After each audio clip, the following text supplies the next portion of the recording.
Ladies and gentlemen, welcome to Sync 24 TV. This is the Nationalist show with Kennedy Abong. Today, our analysis will be about RUTO's speech before the United Nations General Assembly. The speech was delivered today. I do hope you have watched it. So we are going to analyze that speech and rate it. That is the purpose of this video. So what are we going to consider in doing that? We are going to consider the delivery of that speech, how it was delivered, whether it was good. We're also going to consider whether it addresses the factors or the things that impact the real lives of Kenyans and indeed the international community as a whole. And then the other thing we're going to address is whether there was a rallying call to the international community to come together and address a specific issue that impact not only Africa but also Kenya.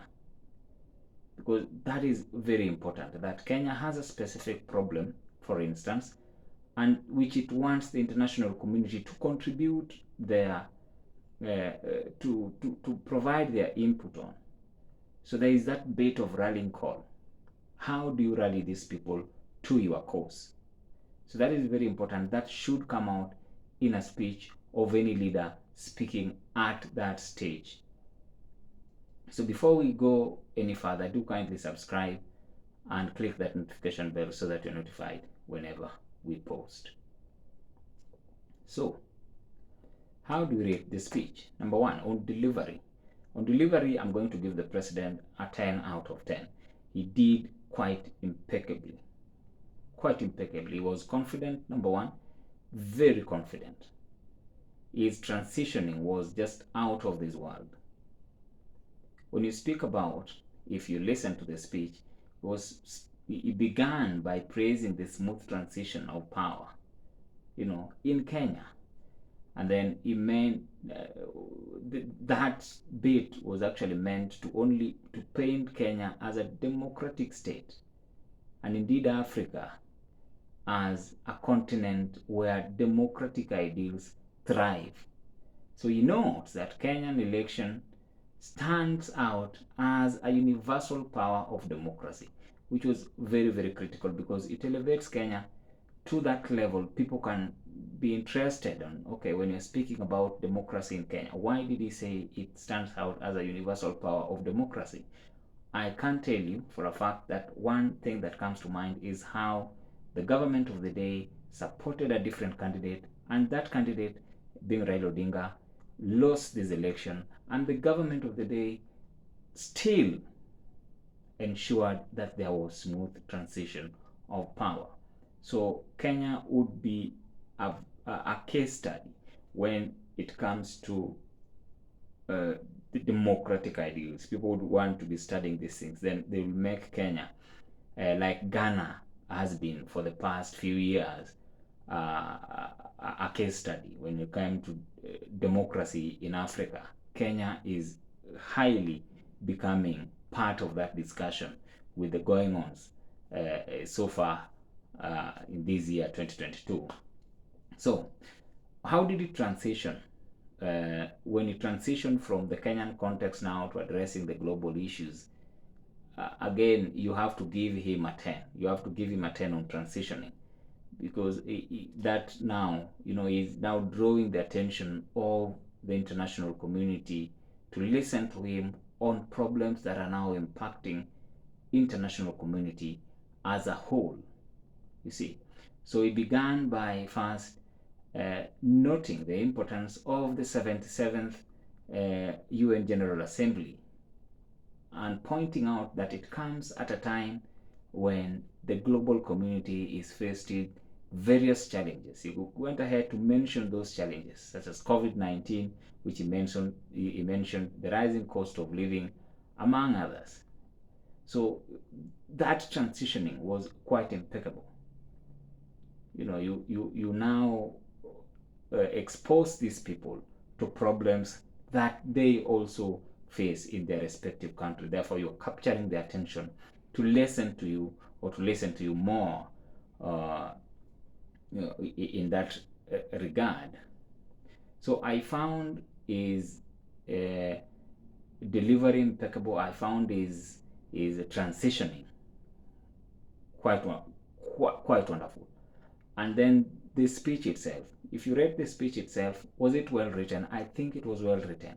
It wasn't a mouthful. It gave the president easier way of delivering the speech. Sometimes speech writers could write long sentences, which makes it so difficult for the speaker to deliver that speech.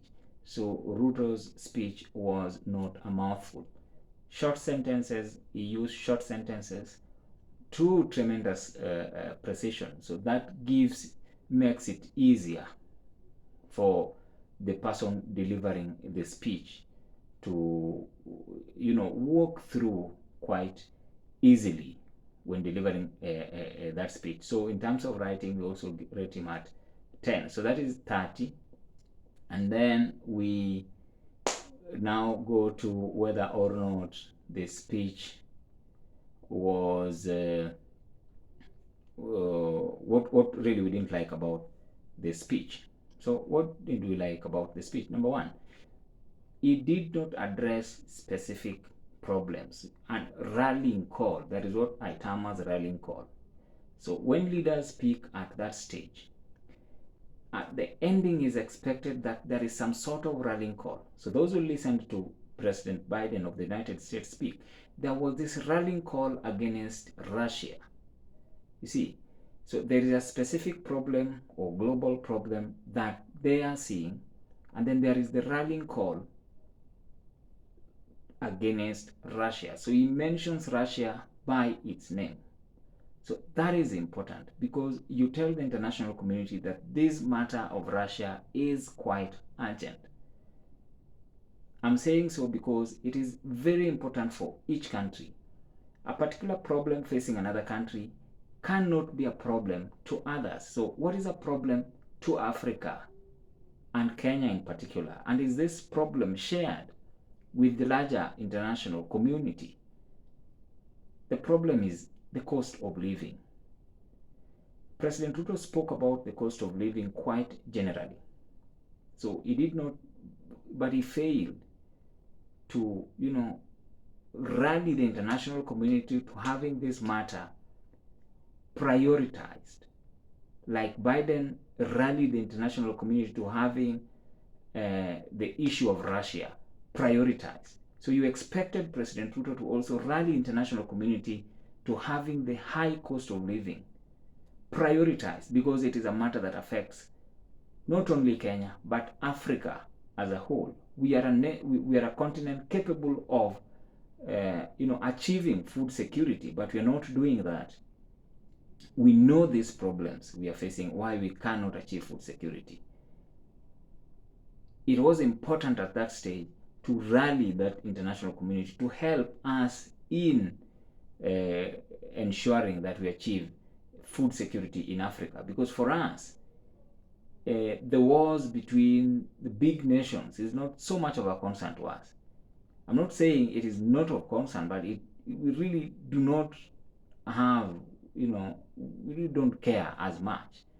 Ours is we want to be food secure. We want an Africa where people do not die because of hunger.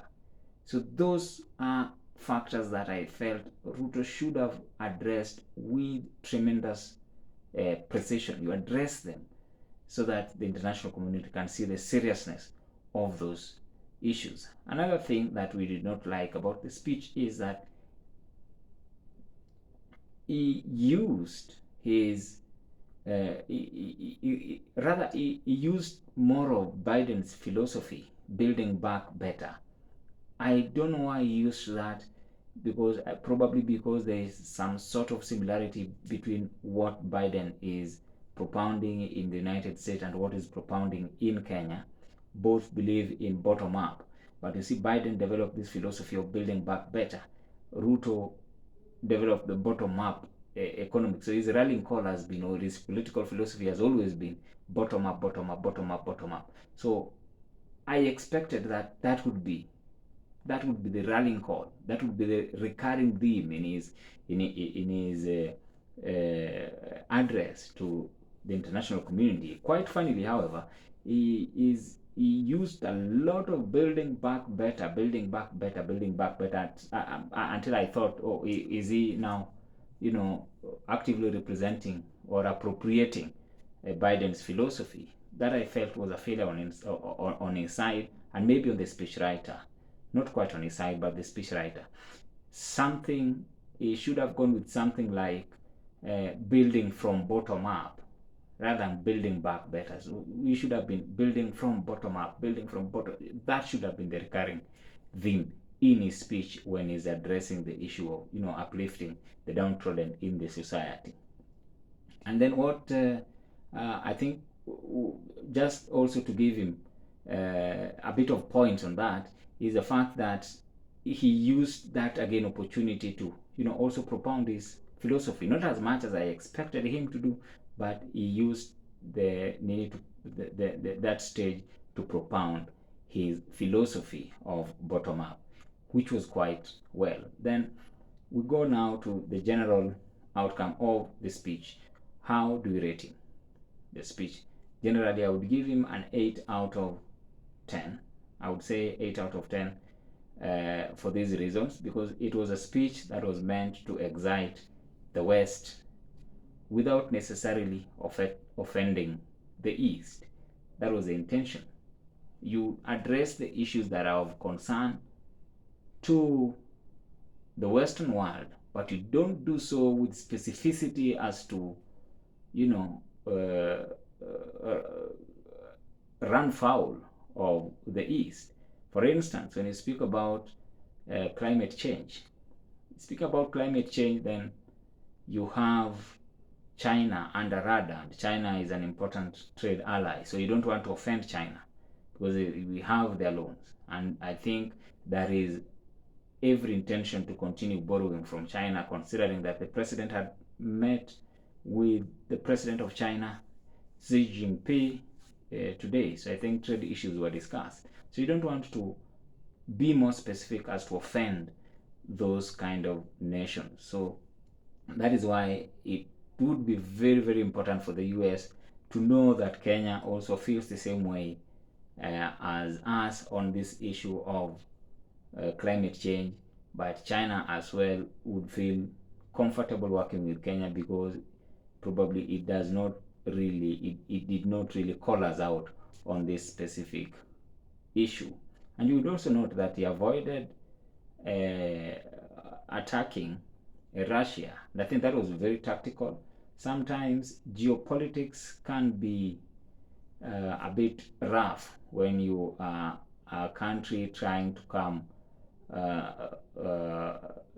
trying to grow like Kenya is trying to grow to that level. So you would want to avoid picking fights with or picking sides when the big boys are fighting.